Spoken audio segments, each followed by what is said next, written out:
Where's my money? I want my money. Look, I understand that you lost a great amount of investment in this whole fire, but before we can present our case to reimburse you, I need to know the events that happened that night. So what can you tell me about where the fire started? The contractor, they're doing renovations. The guy left oily rags on. So there's okay. So there's oily rags lying around? They caught on fire, I guess. That's how it happened. That's how it well, started. That's obviously unsafe, but obviously all the floors were protected by smoke detectors, right? Actually, the smoke detectors didn't go off. There was a delayed reaction, causing for the fire to spread a lot before any of the smoke detectors were set off. So it was burning before the smoke detectors went off? Yes. All right. And did anyone check on that when the smoke detector went off? No, there was guys there. They were very stupid about it. They checked on it, but then there's a late reaction before they called anyone. Okay. So you said that yes, the building was under construction, and that we're under renovation. Sorry, and that there were open areas into which the smoke filled the stairwells. They weren't properly secured. Correct. Right. Yes. And then there was also improper insulation around all the air ducts to every floor. That there was no fireproofing, so fire was easily spread through there. I don't know much about that. The contractor, they know all about that. Okay. But also sprinklers were being added to every floor that was renovated, so we were in the works of putting sprinklers in to make it more fire resistant. Okay.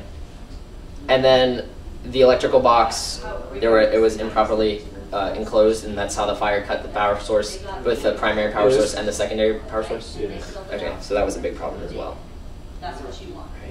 And it's not anything that you've done wrong, but when there's construction going on in this building, there should have been someone on guard 24 hours a day walking those floors to make sure nothing happened. So that's obviously not lying on you, but that's one of the big problems here.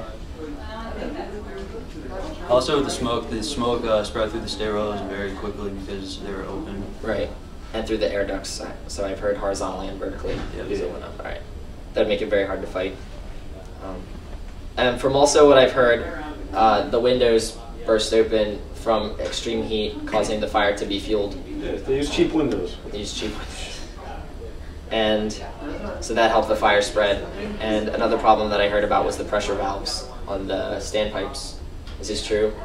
Yeah, they weren't adjusted correctly when they were installed, so there wasn't enough pressure at the floor in which the fire was being fought. So it wasn't regulated properly. You have very nice handwriting. Thank you. I like it. All right, I think we're ready. Let's do it. Let's get our money.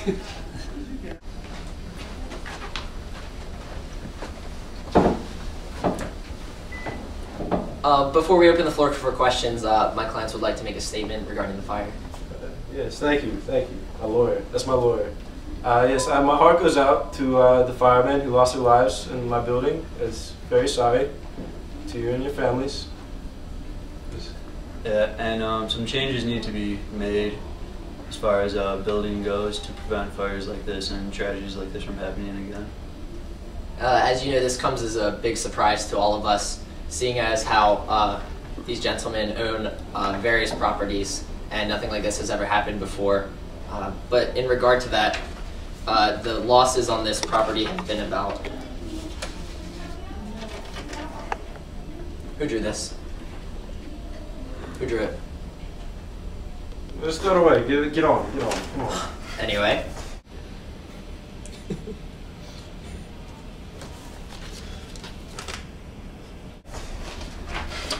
The numbers just came in, and we're looking at about $100 million worth of property loss, and at least that are equal to business losses, which will continue over the years because of all the clients that have been displaced by this fire. I come to America to make money, and I lose it.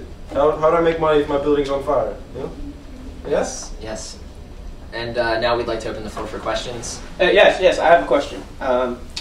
We all know that fires happen in buildings, but why did this fire spread 8 floors and was so devastating to the building? The systems failed. The contractors, they installed them improperly too. Yeah, well, the smoke detectors being delayed was definitely the root cause of the problem, which let it get out of hand in the first place, but also the fact that there weren't many floors with sprinklers on them. And the fire actually stopped on the 30th floor, which is 8 floors higher than where it started because of the sprinklers, so If we had sprinklers on other floors, it would have been stopped sooner. There's also a problem with the HVAC systems. There was no fire damper in any of the shafts to be able to block the fire from spreading from one floor to another, and the air handling systems allowed the smoke to travel horizontally and vertically through the building, making it tougher for the firefighters. Next question. Who do you think is responsible for letting the fire spread to 8 floors of your building? Well, I personally believe that the engineer is at fault, because if the fire were able to spread 8 floors like that, you should have installed sprinklers even if it wasn't in code, because it clearly wasn't safe. What do we know about codes and what's safe and whatnot? Exactly, that's what we paid the That's engineer what we pay the engineer for. Yeah. You should never sign the paper that said build this, you know? Next question. Is it true that there weren't any like fire plans in place at the time of the fire beginning? I don't have time for these questions. Strike that from the record. My clients had adequate fire plans provided to the arriving firemen, and as the fire progressed, more plans were made available to them to make it easier to fight the fire. Okay, so there are reports that the firefighters had to climb 22 floors to get to the fire. What happened? Like, why weren't their elevators working? The firefighters carrying all that heavy equipment up the stairs. Why is there no power? What did the contractor do? Why did it fail? Yes, the electrical equipment actually wasn't sealed properly, fireproof-wise.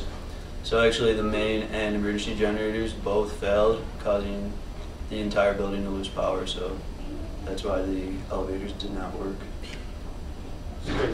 So when do you expect the building to be reopened?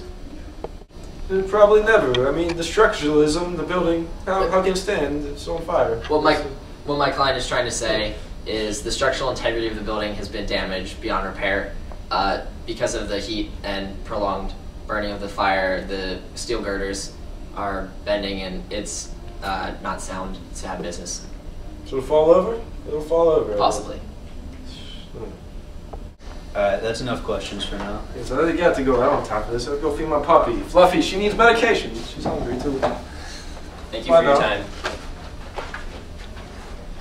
Yeah, you're very funny. Thank you. You're funny, man. Well, I think this case went pretty well. I think you guys can expect to get your money soon. So. Can I get my money? Pleasure working with you. Yeah, definitely. Yeah. I get my money? Yeah. Let's celebrate. Let's celebrate. Yeah, let's celebrate. Ah!